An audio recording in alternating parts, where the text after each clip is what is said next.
এখানে পনির বাটার দিয়ে পনিরটা একটু ভেজে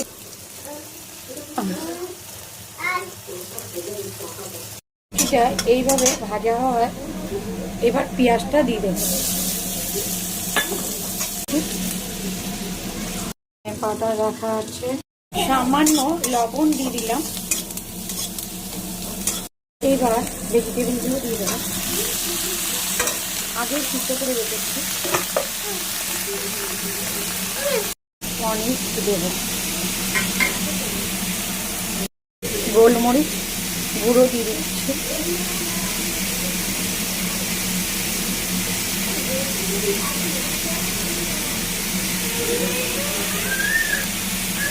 কিছুটা লবণ দিয়ে দেবো। আগে লবণ দিলে একটু জল গলে যেতে পারে, তাই নামানোর আগ দিয়ে একটু লবণ দিয়ে দিলাম।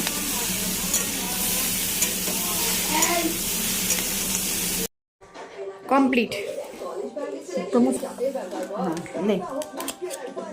গরম গরম ধোঁয়া হচ্ছে, দারুণ খেতে। আপনারা বানিয়ে খান, খুব সুন্দর খেতে। এটা শরীরের জন্য খুব ভালো।